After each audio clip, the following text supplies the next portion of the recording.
रात को सोते हुए मैंने महसूस किया कि मेरी मामी मेरे साथ कुछ अजीब बर्ताव कर रही है। उस वक्त मैं गहरी नींद में सो रहा था। मुझे लगा शायद मैं सपना देख रहा हूँ। कुछ देर बाद उनकी हरकतों से मेरी नींद खुल गई। तब मैंने देखा कि मेरी मामी मेरे साथ कुछ अजीब और गलत करने की कोशिश कर रही है। ये देखकर मैं हैरान रह गया। फिर मैंने उनसे कहा कि आप मेरे साथ ये क्या कर रही हैं? मैं आपके बच्चे जैसा हूँ। उसके बाद भी मैंने देखा कि मामी किसी अजीब तरह की खुशी पाने की लालच में और भी ज़्यादा पागल होने लगी। उनकी इन हरकतों को देखकर मैं सन्न रह गया। मामी की आंखों में मैंने एक अजीब तरह की ख्वाहिश देखी। मेरे बार बार मना करने के बाद भी वह मेरी बात नहीं सुन रही थी। मामी किसी खास आनंद की खोज में और ज़्यादा बेकाबू हो गई। मामी ने मेरे साथ जो किया उसे सुनकर आपके होश उड़ जाएंगे। मेरा नाम अनमोल है और मेरी उम्र 21 साल है। मैंने अपनी पढ़ाई पूरी करके एक प्राइवेट सेक्टर में जॉब करना शुरू कर दिया। साथ में मेरे मम्मी पापा और मेरी बहन और मामा मामी रहते हैं। मेरी मामी का नाम अंजना है। मामी की उम्र अभी 29 साल है। मेरे मामा होटल चलाते हैं और मेरी मामी एक हाउसवाइफ है। दीपावली की छुट्टी थी इसलिए मैंने घर जाने की तैयारियां की। सबके लिए खूब सारी शॉपिंग किया, खासकर अपनी मम्मी के लिए 4-5 पीस एक से बढ़कर एक साड़ी खरीदा। मम्मी के लिए साड़ियाँ और पापा के लिए अच्छे अच्छे पैंट और शर्ट शॉपिंग की। मैंने टिकट पहले से बुक करा रखी थी इसलिए दीपावली त्यौहार से 5 दिन पहले घर के लिए निकल गया। मैं 2 साल बाद अपने घर जा रहा था क्योंकि जब से जॉब ज्वाइन किया तब से घर जाना नहीं हुआ था, इसलिए सबके लिए कुछ ना कुछ खरीदा।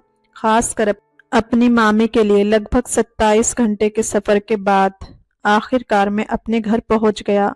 रात के करीब 10 बज गए थे। घर पहुंचा तो देखा सब सो चुके थे। मैंने मम्मी को उठाया, उनसे थोड़ी बातचीत करके खाना खाकर सो गया। काफी रात हो चुकी थी इसलिए मामी को नहीं उठाया। सुबह 7 बजे मेरी मामी ने मुझे जगाना शुरू कर दिया।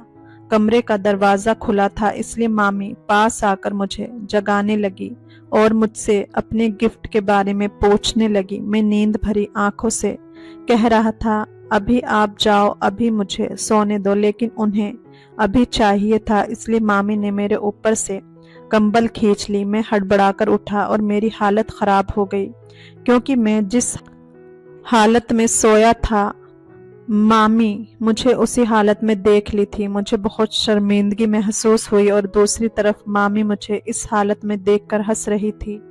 मैं जल्दी से उठकर बैठ गया और मैंने उन्हें अच्छे से देखा, मानो मैं उन्हें पहचान नहीं पा रहा हूँ।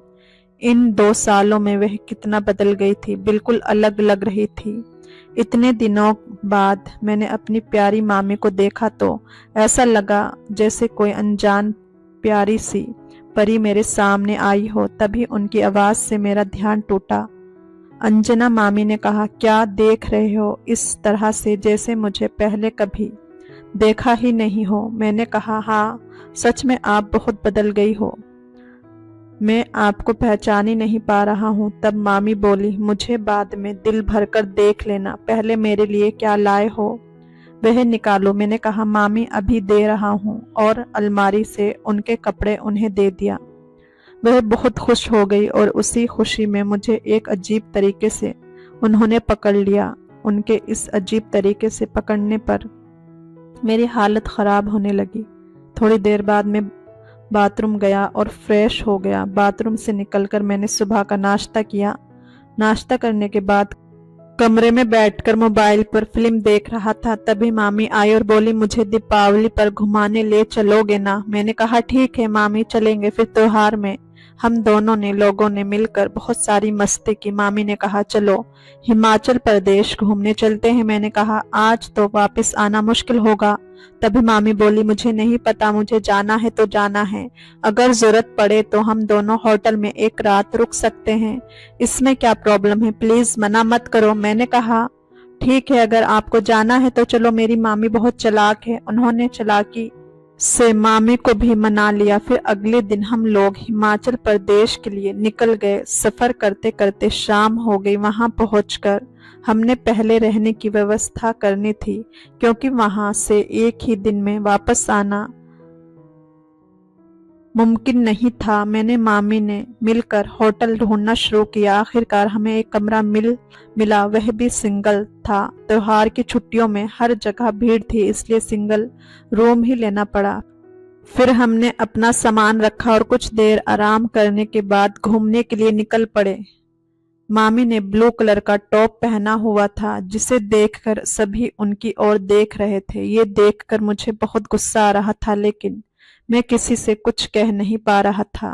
तभी एक आदमी दूसरे से कह रहा था, देख वह आशिक कितनी खूबसूरत औरत के साथ घूम रहा है, उसकी किस्मत कितनी अच्छी है। ये सुनकर मुझे गुस्सा आ गया और मैं उनके पास जाने लगा, लेकिन मामी ने मुझे रोक लिया। फिर हमने बहुत मजे किए और पूरे दिन घूमने के बाद शाम को होटल लौट आए। फिर हमने कमरे में जाकर फ्रेश होकर दोबारा टहलने के लिए निकलने का फैसला किया। हमारे पास के कमरे में एक भैया भाभी थे, जिन्होंने हमें घूमने के लिए बुलाया। मामी ने हाँ में जवाब दिया। उन्होंने कहा, हम भी बाहर जा रहे हैं, चलिए साथ में चलते हैं। यहाँ ज्यादा लोगों के बीच अकेले घूमना ठीक नहीं लगता। हम मान गए और फिर उनसे बातचीत करते हुए हमारा परिचय हुआ। लड़के का नाम हर्ष था, लड़की का नाम रानी था। तभी अचानक रानी बोल पड़ी, आप दोनों की जोड़ी तो बहुत अच्छी लग रही है। मैं तो हैरान रह गया, समझ नहीं आया क्या कहूँ। तभी मामी ने कहा, आप दोनों का भी जोड़ा बहुत अच्छा लग रहा है। कितने महीने हो गए आपकी शादी को? तब हर्ष ने कहा, अभी 5 महीने हुए हैं। फिर हर्ष ने पूछा, आपकी शादी को कितने दिन हुए? मैं कुछ कहने ही जा रहा था, तभी मेरी मामी बोल पड़ी, अभी तो कुछ ही दिन हुए हैं। मैं तो जैसे पहाड़ से गिर पड़ा। मेरी मामी ये क्या कह रही है? तब हर्ष ने कहा, तो फिर आप लोग बिल्कुल सही समय पर हनीमून के लिए आए हैं, लेकिन हमें थोड़ी देर हो गई। रानी ने पूछा, आपकी लव मैरिज है या अरेंज मैरिज? मामी ने कहा, लव मैरिज हुई है। इधर मुझे गुस्से से पसीना आ रहा था। ये मामी क्या बोल रही थी, या फिर रानी के साथ मजाक कर रही है? चलते चलते रात के 10 बज गए और हम सब फिर से अपने होटल लौट आए। खाना पीना करने के बाद हम सोने के लिए अपने अपने कमरे में जा रहे थे।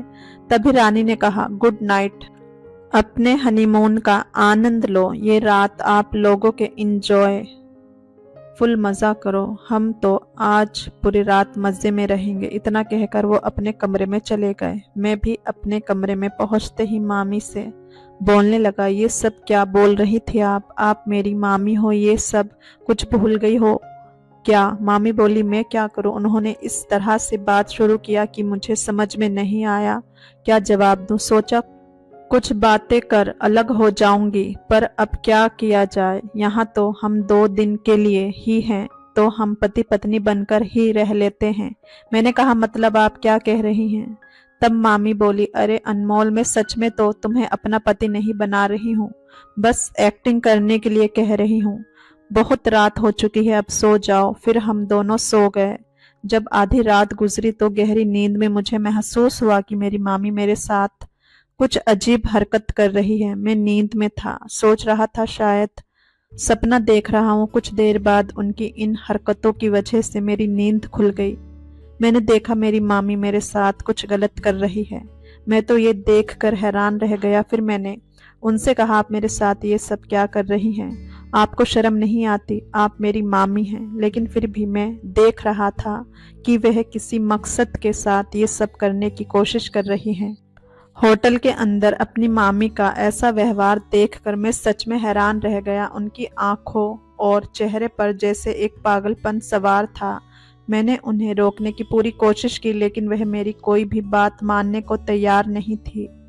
मेरी मामी होने के बावजूद वह एक अजीब से सुख की उम्मीद में मुझे इतनी जोर से धक्का देकर गिरा दिया। वह एकदम पागल हो गई थी। मुझे पता ही नहीं था कि मेरी मामी के पास इतने अजीब तरीके हो सकते हैं।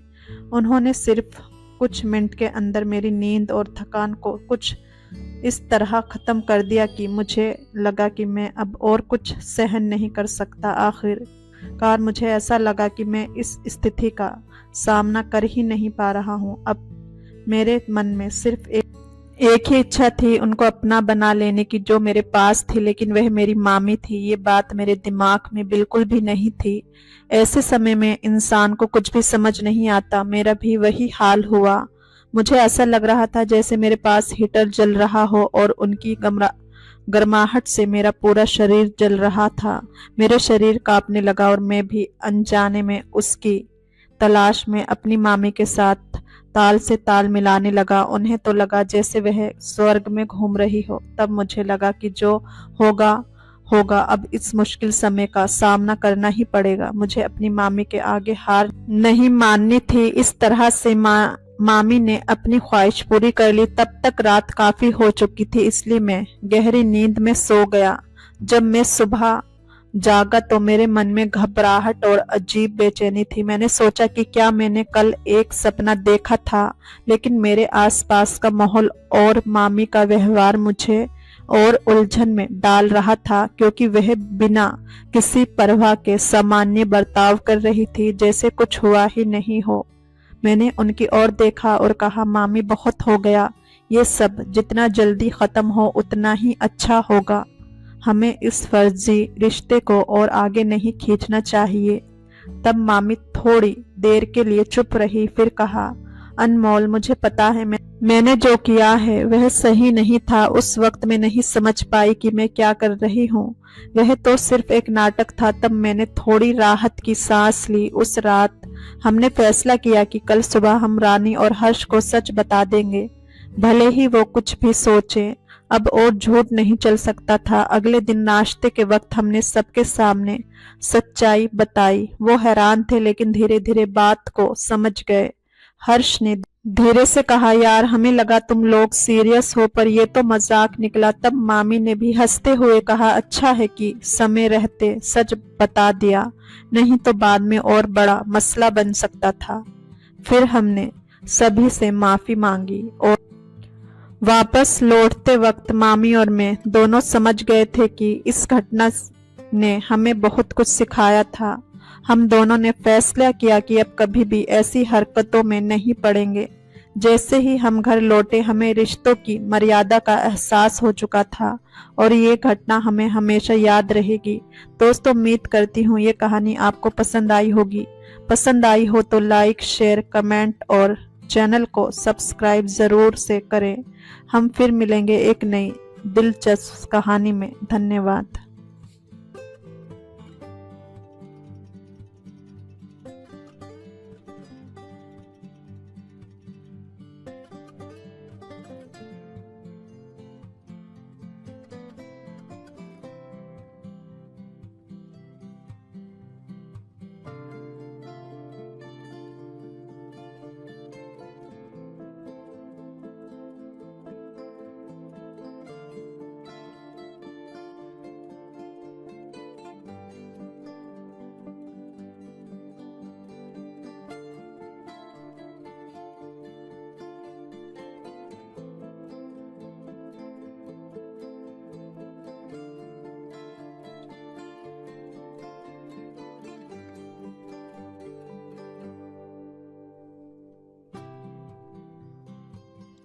राजस्थान में अपनी बड़ी सी हवेली के अपने बड़े से कमरे में बैठी कलावती जी कुछ सोचों में गुम थी। आज कलावती जी को अपने पोते रणवीर शेखावत की बहुत याद आ रही थी। अपने बेटे और बहू के एक्सीडेंट में गुजरने के बाद उन्होंने अपने पति रणधीर शेखावत और रणवीर की दाई माँ के साथ मिलकर रणवीर पाला पोसा था। उस समय रणवीर बस 7 साल का था। अपने माता पिता के गुजरने के बाद रणवीर चुपचाप सा रहने लगा था। रणवीर की दादी ने रणवीर को भरपूर प्यार दिया, पर वो उसकी उदासी को कम ना कर सके। वो ज्यादातर अपनी पढ़ाई में लगा रहता, पर जब भी उसके पास समय होता तो वो अपने दादाजी के साथ ऑफिस चला जाता था। दादाजी उसे धीरे धीरे बिजनेस की बारीकियां सिखाने लगे। अभी वो बस 20 साल का हुआ था और उसकी ग्रेजुएशन अभी कंप्लीट ही हुई थी कि अचानक से उसके दादाजी का भी देहांत हो गया। दादाजी के देहांत से रणवीर को बहुत बड़ा झटका लगा। दादी जी भी दादाजी के जाने के गम से टूट गई थी, मगर रणवीर के लिए उन्होंने खुद को संभाल लिया था और उसे समझा बुझाकर ऑफिस भेजना शुरू कर दिया। उनकी कंपनी और इंटरप्राइजेस की जिम्मेदारी रणवीर के कंधों पर आ गई थी। रणवीर ने जल्दी ही ऑफिस की सारी जिम्मेदारी बखूबी संभाल ली। रणवीर ने अपनी लगन और मेहनत से अपनी कंपनी को कामयाबी की ऊंचाइयों तक पहुंचा दिया। इस सब में रणवीर का मिजाज थोड़ा गुस्से वाला हो गया था। दादी माँ अच्छी तरह से जानती थी कि रणवीर भले ही थोड़ा गुस्से वाला हो गया है, पर दिल का वो हीरा है। अब दादी माँ रणवीर की शादी जल्द से जल्द कराना चाहती थी ताकि अपने जीवन साथी का प्यार पाकर उसकी उदासी कम हो जाए, पर रणवीर इतनी जल्दी शादी नहीं करना चाहता था, तो उसने दादी माँ को इतनी जल्दी शादी करने से मना कर दिया। पर दादी माँ उसकी शादी कराने के लिए बेचैन थी। वो अपने जीते जी रणवीर का घर बसा देखना चाहती थी। रणवीर दादी माँ के रोज रोज शादी को कहने से परेशान था। तभी रणवीर को एक मीटिंग के लिए अमेरिका जाना पड़ा। रणवीर का काम तो 1 महीने में खत्म हो गया, पर फिर भी वो वापस नहीं आया, क्योंकि उसे पता था कि दादी माँ उसके वापस आते ही शादी का दबाव बनाएगी। उसने अपनी कंपनी का काम अपने भरोसेमंद मैनेजर जयंत के जरिए ऑनलाइन संभाल लिया था। देखते देखते 2 साल हो गए। 2 साल से रणवीर अमेरिका में है। कलावती जी ने बहुत कोशिश कर ली रणवीर को वापस बुलाने की, पर रणवीर कोई बहाना बनाकर टाल देता। पर अब कलावती जी से और बर्दाश्त नहीं हो पा रहा था। वो जल्द से जल्द रणवीर की शादी कराना चाहती थी। रणवीर के जाने के बाद दादी माँ बहुत उदास रहने लगी थी। इतनी बड़ी हवेली रणवीर के चले जाने से सुनसान हो गई थी। रणवीर वैसे तो चुपचाप ही रहता था, पर दादी का रणवीर के बिना दिल नहीं लगता था। दादी माँ, मैं आपके लिए सूप लाई हूँ, मानवी की आवाज से कलावती जी अपनी सोचों में बाहर निकली। मानवी रणवीर की दाई माँ की बेटी है, जिसे रणवीर अपनी छोटी बहन मानता है। दाई माँ और मानवी हवेली में ही रहती हैं और कलावती जी देखभाल के साथ साथ हवेली का कामकाज भी देखती हैं। कलावती जी ने मानवी की तरफ देखा और उसे सूप टेबल पर रखने का इशारा किया। मानवी ने सूप टेबल पर रख दिया। दादी जी ने उसे अपने पास बुलाया और बोली, मानवी, रणवीर को फोन लगाओ और कहो कि दादी माँ की तबीयत बहुत खराब है, आप जल्द से जल्द यहाँ आ जाइए। मानवी दादी माँ की तरफ हैरानी से देख कर बोली, पर दादी माँ, आप तो बिल्कुल ठीक हैं। दादी माँ बोली, जैसा हमने कहा है वैसा ही करो। मानवी ने जवाब दिया, जी दादी माँ। फिर उसने दादी माँ के कहे अनुसार रणवीर को फोन लगा दिया। रात के 3 बजे थे। अभी रणवीर को सोए हुए मुश्किल से आधा घंटा हुआ था कि तभी उसके मोबाइल की रिंग बजने लगी। वो बिना देखे किसका फोन है अपने सर तकिए में घुसाकर फिर से सोने की कोशिश करने लगा, लेकिन बार बार फोन की रिंग ने आखिर उसे उठाने पर मजबूर कर ही दिया। रणवीर ने नींद में ही फोन अपने कान से लगाकर कहा, हेलो हेलो, सॉरी भाई, आपको इतनी रात में डिस्टर्ब किया। रणवीर ने आंखें बंद किए ही कहा, हूँ, इट्स ओके, बात क्या है ये बताओ, इस समय कॉल क्यों किया? मानवी अपनी घबराहट छुपाते हुए बोली, भाई, दादी माँ की हालत ठीक नहीं है, वो बार बार आपको याद कर रही हैं। अब तो दवा भी असर नहीं कर रही। रणवीर चौंक कर बोला, क्या हुआ दादी माँ को? अभी तो कल ही की बात थी कि वो बिल्कुल ठीक थी, फिर अचानक से भाई आज सुबह से ही उनकी हालत खराब है। वो सिर्फ आपको देखना चाहती हैं। दादी माँ की तबीयत के बारे में जानकर रणवीर अब पूरी तरह से जाग चुका था। वो बोला, अभी वो कैसी हैं? क्या वो जाग रही हैं? मैं उनसे बात कर सकता हूँ? मानवी बोली, जी। तभी दादी माँ ने इशारा किया, नहीं नहीं भाई, वो अभी भी सोई हैं, वो भी बहुत मुश्किल से। रणवीर बोला ओके तुम ख्याल रखना उनका, मैं आने की कोशिश करता हूँ। मानवी बोली ठीक है भाई, लेकिन जल्दी कीजिएगा, दादी की हालत सीरियस है। रणवीर बोला ठीक है, मैं 1-2 दिन में इंडिया पहुंच जाऊंगा। और फिर रणवीर ने फोन काट दिया। इधर मानवी ने फोन रखते ही कहा दादी माँ, आपने तो मुझे से झूठ बुलवा दिया, लेकिन भाई जब आएंगे तो क्या होगा, वो तो मुझ पर गुस्सा करेंगे। दादी माँ बोली कुछ नहीं होगा उसकी, तू चिंता ना कर। ये बात बता कब तक आएगा, क्या कहा उसने। मानवी बोली 1-2 रोज में बोला है कि इंडिया आ जाएंगे। दादी माँ भगवान को याद करके हाथ जोड़कर बोली बस भगवान जल्द से जल्द मेरा रणवीर शेखावत मेरे सामने आ जाए, इस बार तो उसे वापस नहीं जाने दूंगी। बहुत हो गई उसकी मनमानी, इस बार तो मैं उसकी एक नहीं सुनूंगी। मानवी बोली लेकिन दादी माँ, आपने मुझसे झूठ क्यों बोलने को कहा कि आपकी तबीयत ज्यादा खराब है, आप तो बिल्कुल फिट हैं। दादी माँ बोली वो इसलिए कि मेरे रणवीर शेखावत को धन दौलत की तो भूख है नहीं, उसे अगर कोई चीज यहाँ ला सकती है तो वो है उसकी दादी यानी मैं। समझी कुछ। मानवी बोली ओ अच्छा, तो ये बात है, आप तो जीनियस निकली दादी माँ। दादी माँ इतराकर बोली तो और क्या, मैं तो बचपन से ही होशियार हूँ। ये सुनकर मानवी खिलखिलाकर हंस पड़ी। दादी माँ भी मानवी को देखकर मुस्कुराने लगी। इधर रणवीर ने इंडिया जाने की तैयारी कर ली। अगले ही दिन वो इंडिया के लिए रवाना हो गया। दादी माँ अपने पोते रणवीर के आने की खबर से फूली ना समा रही थी। आज पूरे 2 साल बाद रणवीर वापस अपने घर आ रहा था। हवेली की चहल पहल देखते ही बनती थी। रणवीर ने हवेली में फोन कर दिया था और उनके घर के सबसे वफादार सेवक सेवाराम जी गाड़ी लेकर पहुंच चुके थे। रणवीर एयरपोर्ट से बाहर निकला। रणवीर की उम्र लगभग 26 साल के करीब होगी। हाइट 6 फुट, गोरा रंग, कटीली आंखें, सुर्ख होठ, गर्दन के थोड़ा सा नीचे एक टैटू बनवाया हुआ था, जो कि शर्ट के ऊपर वाले बटन के खुले होने के कारण साफ दिखाई दे रहा था। रणवीर की आंखें इतनी गहरी और कातिल थी कि कोई भी उस पर फिदा हो जाए। उसकी रेशमी बाल बिखरे हुए थे। सेवाराम जी जल्दी से उसके पास आकर बोले राम राम छोटे साहब, आपको आने में कोई तकलीफ तो नहीं हुई। रणवीर उन्हें देख कर बोला हाँ नहीं, और आप कैसे हैं? रणवीर ने पूछा तो सेवाराम जी बोले मैं तो ठीक हूँ, आज आपको देखकर मन खुश हो गया। आइए। रणवीर ने गाड़ी का दरवाजा खोला और ड्राइविंग सीट पर बैठ गया। सेवाराम जी बोले छोटे साहब जी आप पीछे बैठे, गाड़ी में चलाता हूँ। रणवीर बोला सेवाराम जी आप घबराइए नहीं, बैठिए मैं चलाता हूँ। और फिर रणवीर शेखावत ने गाड़ी स्टार्ट की और हवेली की तरफ रवाना हो गया। उसे अपने शहर के रास्ते बिल्कुल पहले जैसे ही लग रहे थे। इन 2 सालों में कुछ खास बदला नहीं था। थोड़ी देर बाद गाड़ी हवेली के बाहर रुकी और रणवीर जैसे ही निकला, मानवी ने दौड़कर दादी माँ को बताया। दादी माँ भाई आ गए। दादी माँ खुश होकर बोली क्या मेरा रणवीर आ गया? रणवीर को देखने के लिए दादी माँ अपनी कुर्सी से उठकर खड़ी हो गई और मानवी से बोली मुझे नीचे ले चलो। मानवी जल्द से जल्द बोली दादी माँ ये आप क्या कर रही हैं? आप भूल गई कि आपने मुझसे भाई से क्या कहलवाया था कि आप बीमार हैं। दादी माँ को याद आ गया। वो जल्दी से बोली अरे हाँ, मैं तो उसके आने की खुशी में अपना ड्रामा भी भूल गई।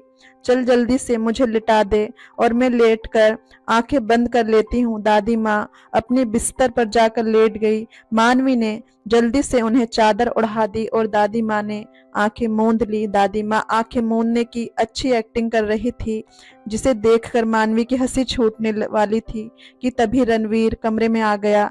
रणवीर आवाज लगाकर बोला मानवी। दादी माँ मानवी आकर रणवीर के गले लग गई। प्रणाम भाई, आप आ गए। रणवीर चिढ़कर बोला नहीं, मेरा भूत आया है, तुमने इतनी रात को कॉल किया तो मुझे आना ही था। मानवी बोली क्या भाई आप भी ना, कैसी बातें करते हैं, पता भी है हम सब ने आपको कितना मिस किया। रणवीर मानवी के सिर पर हाथ फेर कर बोला मेरी प्यारी बहना कैसे हो तुम? मानवी ने जवाब दिया मैं अच्छी हूँ भाई। रणवीर ने पूछा दादी माँ कैसी हैं? मानवी बोली अभी दादी माँ सो रही हैं, रुकिए मैं अभी उन्हें उठाती हूँ। रणवीर बोला नहीं सोने दो, मैं जागने के बाद मिल लूंगा। तभी दाई माँ भी कमरे में आ गई। रणवीर ने दाई माँ के पांव छुए तो दाई माँ ने रणवीर के सिर पर हाथ रखकर आशीर्वाद दिया और उनकी आंखों में आंसू आ गए। दाई माँ बोली, आंखें तरस गई थी आपको देखने के लिए। रणवीर दाई के आंसू पोंछकर बोला, दाई माँ अब तो मैं आ गया हूं ना, अब तो खुश हो जाइए। फिर उसने दाई माँ को भी देखा। उसने आगे आकर दादी माँ के पांव छुए और बोला, मैं दादी माँ के जागने के बाद मिल लूंगा वो जानने के लिए। जैसे ही मुड़ा दादी माँ आह भरकर करहाते हुए बोली, आह मानवी, मेरा रणवीर अभी तक आया नहीं क्या? रणवीर दादी माँ के पास उनका हाथ पकड़कर बोला, दादी माँ मैं आ गया हूँ, आप आंखें तो खोलिए, आपका रणवीर आप है। रणवीर की आवाज सुनकर दादी माँ ने धीरे से अपनी आंखें खोली और फिर उन्होंने रणवीर का हाथ पकड़ा और उसे गले से लगाकर ढेरों प्यार किया, मानो जैसे कि वो कोई छोटा सा बच्चा हो। रणवीर बोला, दादी माँ कैसी हैं आप? मानवी ने बताया कि आपकी तबीयत ज्यादा खराब हो गई है, आप अपना बिल्कुल भी ख्याल नहीं रखती। मैं कल ही आपको किसी अच्छे से डॉक्टर को दिखाकर आपका इलाज कराता हूँ। दादी माँ बोली, अब तो आ गया है ना मेरा ख्याल रखने वाला, अब मैं जल्द ही ठीक हो जाऊंगी। रणवीर मुस्कुराकर बोला, वो तो आपको होना ही पड़ेगा दादी माँ, आखिर आपके सिवा मेरा है ही कौन। दादी माँ मैं जरा फ्रेश होकर आता हूँ, फिर ढेर सारी बातें करेंगे। दादी माँ बोली, ठीक है जा। रणवीर के जाने के बाद दादी माँ ने दाई माँ कहा, कल्याणी जाकर खाने का इंतजाम देखिए, रणवीर 2 साल बाद आया है, सब कुछ उसकी पसंद का होना चाहिए। कल्याणी जी बोली, माँ जी आप चिंता मत कीजिए, मैंने सब कुछ रणवीर की पसंद का ही बनवाया है, मैं दिखवाती हूँ सब कुछ तैयार हुआ है कि नहीं। दाई माँ दादी माँ के कमरे से बाहर आई और सेवाराम को आवाज लगाई। सेवाराम जी भागे भागे आए, बोले, जी दाई माँ। दाई माँ बोली, सेवाराम जी दादी माँ ने कहा कि रसोई में जाकर देखिए खाना तैयार हो गया कि नहीं। ये कहकर सेवाराम जी किचन में आ गए। किचन में आकर सेवाराम जी बोले, फुलवा खाना तैयार हो गया, छोटे साहब यानी रणवीर शेखावत बाबू आ चुके हैं, जल्दी से खाने की मेज लगा दो। और हाँ, सब कुछ उनकी पसंद का बनाया है ना, जो कुछ बड़ी मालकिन ने बताया था। फुलवा बोली, अरे काका, आज रणवीर बाबू के आने की खुशी में उनकी पसंद की सभी चीज बनवाई हैं, यकीन ना हो तो खुद ही देख लो। सेवाराम जी बोले, अरे नहीं नहीं, पहले मालिक खाएंगे फिर कोई और, ठीक है तुम खाना लगाओ। इधर रणवीर फ्रेश होकर आ चुका था और उसने दादी माँ के कमरे में ही खाना मंगवा लिया। दादी माँ बोली, रणवीर आज सब कुछ तेरी पसंद का है, तुझे मूंग दाल का हलवा पसंद है ना, खास तेरे लिए बनवाया है। रणवीर खुश होकर बोला, वाओ दादी माँ, आई लव यू। दादी माँ बोली, देख तो जरा कितना दुबला हो गया है, यहाँ खूब घी मक्खन खाएगा तो फिर से गोलू मोलू हो जाएगा मेरा बच्चा। रणवीर शेखावत चिढ़कर बोला, दादी माँ अब मैं बड़ा हो गया हूँ, आप क्या चाहती हैं मैं हाथी हो जाऊं ताकि कोई लड़की मुझे पसंद ही ना करे। दादी माँ हल्के से गुस्से में बोली, अरे कौन है जो मेरे राजकुमार जैसे पोते को नापसंद करेगी, तेरे लिए तो एक से बढ़कर एक राजकुमारियां हैं, बस तू जिसे पसंद कर ले वही हाँ कर दे। दादी की बात सुनकर रणवीर चुप हो गया। रणवीर जानता था कि अगर उसने कुछ और बोला तो दादी का पुराना शादी राग शुरू हो जाएगा, इसलिए उसने बात बदल दी। रणवीर बोला, दादी मानवी आपका ध्यान रखती है या नहीं, उससे कॉलेज भी जाना होता है, आप कहें तो मैं किसी और को आपकी देखभाल के लिए रख दूं। दादी माँ बोली, रणवीर बेटा अभी तो तू सफर से थका हारा आया है, अभी तो आराम कर ले, ये बात तो बाद में भी हो सकती है और मुझे तुझसे बहुत जरूरी बात करनी है। रणवीर खाना खाकर बोला, जी दादी। और फिर रणवीर वहां से अपने कमरे में चला गया। अगले दिन सुबह को रणवीर सोकर उठा तो हवेली में काफी चहल पहल थी। उसने सेवाराम जी को आवाज दी, सेवाराम जी। सेवाराम जी भाग कर आए और बोले, जी छोटे मालिक आपने मुझे बुलाया। रणवीर ने पूछा, ये इतना शोर क्यों हो रहा है, हवेली में कुछ है क्या? सेवाराम जी बोले, छोटे मालिक आपकी आने की खुशी में दादी माँ पूजा रखवाई है और दावत का आयोजन किया है। रणवीर बोला, ठीक है आप जाइए। सेवाराम जी ने पूछा, आपको कुछ चाहिए था? मालिक रणवीर जवाब दिया। नहीं। सेवाराम जी चले गए। उनके जाने के बाद रणवीर फ्रेश होने के लिए चला गया और शावर लेकर तैयार होकर अपने कमरे में बालकनी में आकर नीचे देखा तो बाहर गार्डन में बड़ा सा टेंट लगा हुआ था और हलवाई खाना बनाने में लगे हुए थे। रणवीर वहां से हटकर अपने कमरे में आ गया और अपनी वॉच बेड की साइड टेबल से उठाकर पहन ली और अपना मोबाइल उठाकर कमरे से बाहर आ गया। सबसे पहले रणवीर दादी माँ के कमरे में आया और दादी माँ से पूछा, दादी माँ ये सब क्या है?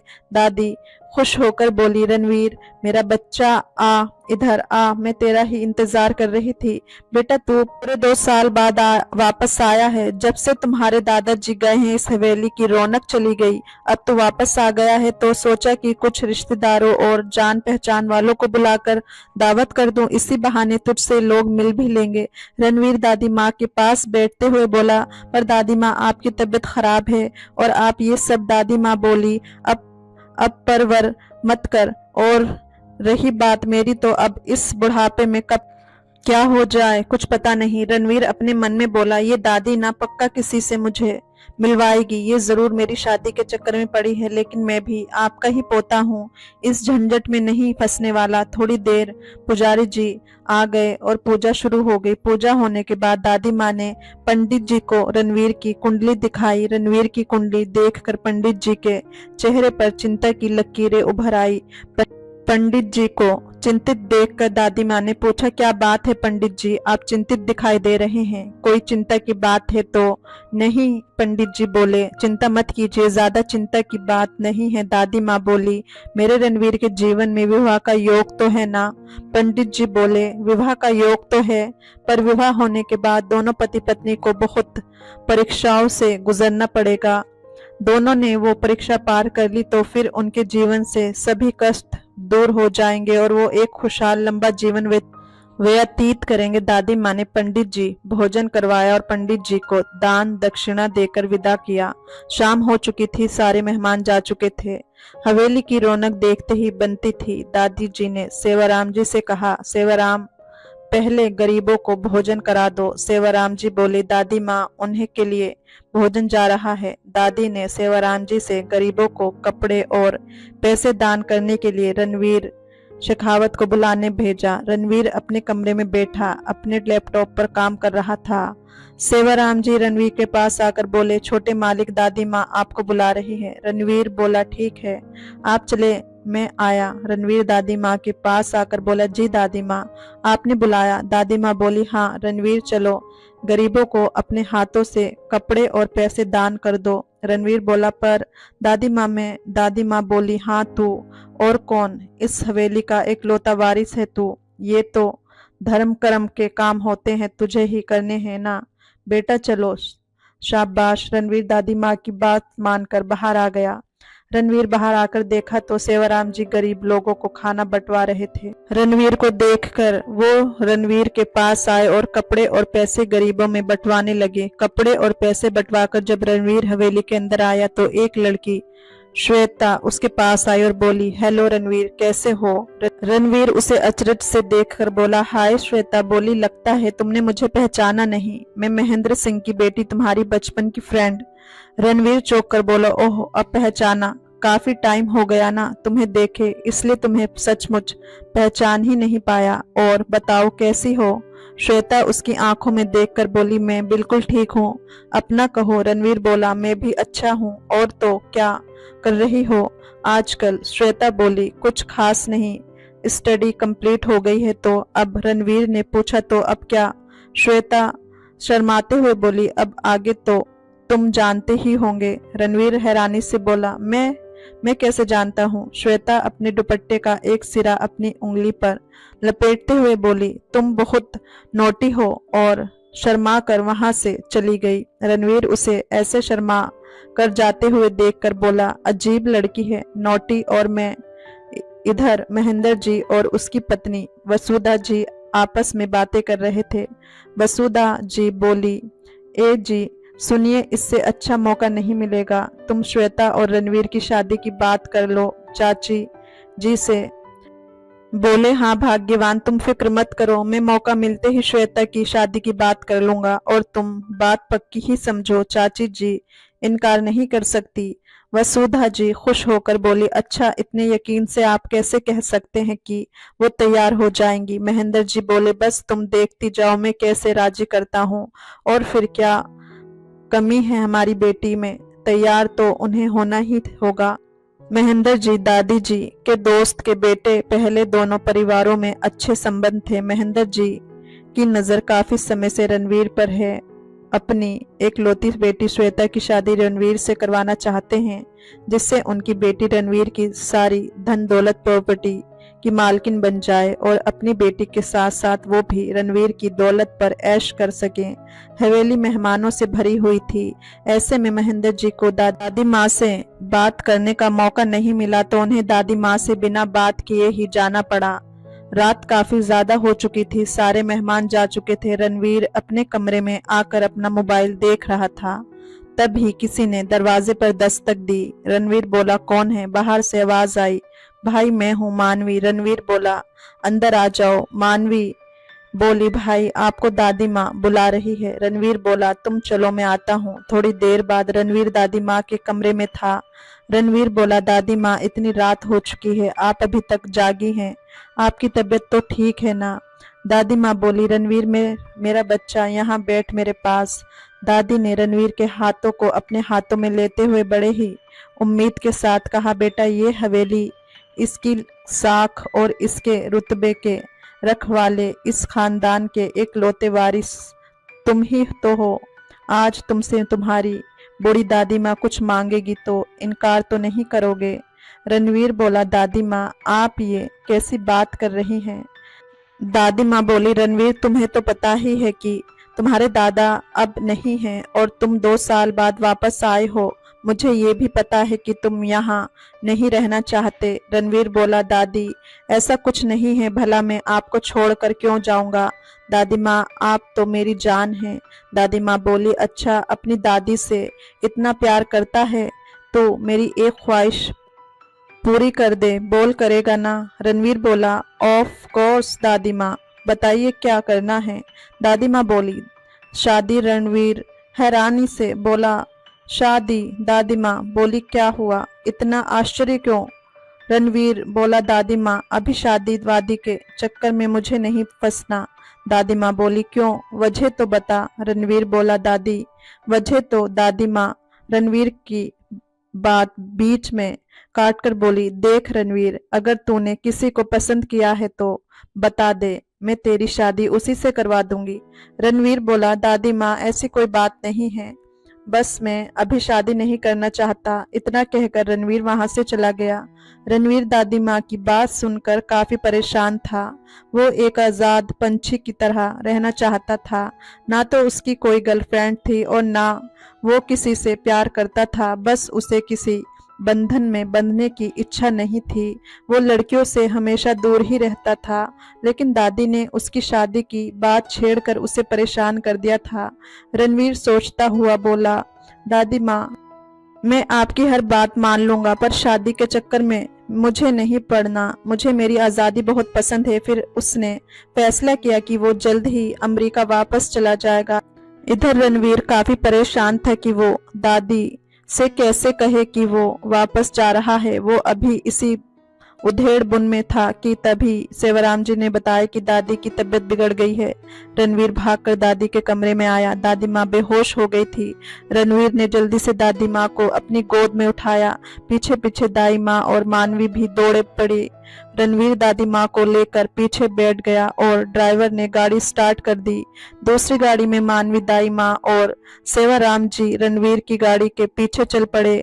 रणवीर ने दादी को हॉस्पिटल में भर्ती करवाया और खुद बाहर बेचैनी के साथ टहलने लगा। रणवीर बहुत परेशान था अपनी दादी माँ के लिए। दादी माँ बस ठीक हो जाए, क्योंकि माता पिता और दादा दादी जी के जाने के बाद एक दादी ही तो थी उसके पास। अगर उन्हें भी कुछ हो जा गया तो वो क्या करेगा, कैसे रहेगा अपनी दादी माँ के बिना? ये सोचकर उसकी आंखें बार बार नम हो रही थी। भले ही वो 2 साल से अमेरिका में था, पर एक दिन भी ऐसा नहीं जाता था जब वो अपनी दादी माँ से बात ना करता हो। दूर रहकर भी वो दादी माँ की सेहत, खाना पान और बाकी सारी चीजों का ख्याल रखता था। डॉक्टर दादी माँ का ट्रीटमेंट कर रहे थे। काफी समय हो गया था पर डॉक्टर ने अभी कुछ नहीं बताया था। दाई माँ और मानवी भी वेटिंग रूम में बैठी थी और दादी माँ के स्वस्थ होने की प्रार्थना कर रही थी। मानवी रणवीर के पास आई और बोली, भाई आप घर चले जाएं, थोड़ा आराम कर लें, तब तक मैं यहाँ देख लूंगी। रणवीर बोला, नहीं मैं ठीक हूँ, जब तक डॉक्टर कुछ न बता दे मैं यहीं रहूंगा। तभी डॉक्टर बाहर आ गए। रणवीर जल्दी से डॉक्टर के पास आया। परेशानी उसके चेहरे पर झलक रही थी। उसने नम आंखों से डॉक्टर से पूछा, दादी माँ ठीक तो है ना? डॉक्टर क्या कहेगा रणवीर से?